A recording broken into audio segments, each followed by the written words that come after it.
आनंद, राग, दुःख, हसू हे मानवी आयुष्याचे विविध भाव आहेत.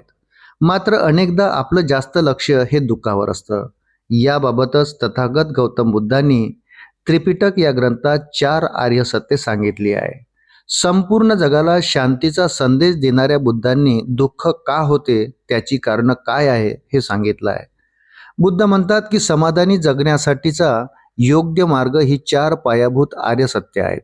व्याधी आणि मृत्यू या शरीराशी निगडीत गोष्टी दुःखकारक असल्या तरी त्या अपरिहार्य आहे.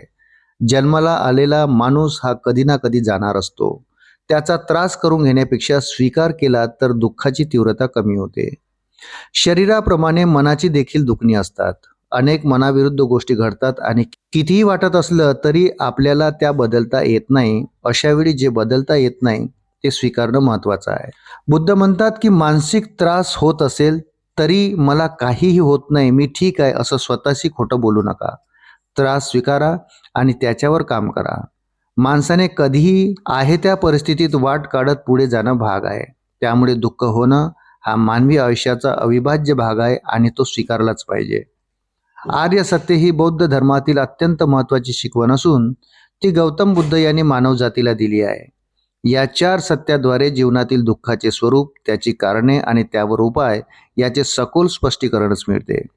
पहिले आर्य सत्य म्हणजे दुःख. या सत्यात सांगितले आहे की मानवी जीवन हे पूर्णपणे दुःखमय नसून त्यात विविध प्रकारची दुःखे आहेत. जन्म, वृद्धत्व, आजार, मृत्यू, प्रिय व्यक्तीपासून दूर होणं, अप्रिय गोष्टीचा सामना करणं हे सर्व दुःखाचे प्रकार आहेत.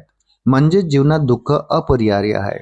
या सत्यात दुसरे आर्य सत्य म्हणजे दुःख समुदाय. या सत्यात दुःखाचे मूळ कारण सांगितले आहे, ते म्हणजे तृष्णा, इच्छा, लोभ, आसक्ती. माणूस सतत काहीतरी मिळवण्याच्या इच्छेत अडकलेला असतो. या इच्छामुळे त्याला असंतोष आणि दुःख निर्माण होते. तिसरे आर्य सत्य म्हणजे दुःख निरोध. याचा अर्थ दुःखांचा अंत होऊ शकतो. जर माणूस आपल्या इच्छांवर नियंत्रण ठेवून ती पूर्णपणे नष्ट केली तर तो दुःखातून मुक्त होऊ शकतो. ही अवस्था निर्वाण म्हणून ओळखली जाते, जी शांतता आणि समाधानाची सर्वोच्च अवस्था आहे. चौथे आर्य सत्य म्हणजे दुःख निरोधगामिनी प्रतिपदा. यामध्ये दुःखातून मुक्त होण्याचा मार्ग सांगितला आहे, ज्याला अष्टांगिक मार्ग म्हणतात. यात योग्य विचार, योग्य वाणी, योग्य कर्म, योग्य जीवनशैली, योग्य प्रयत्न, योग्य स्मृती आणि योग्य ध्यान यांचा समावेश आहे.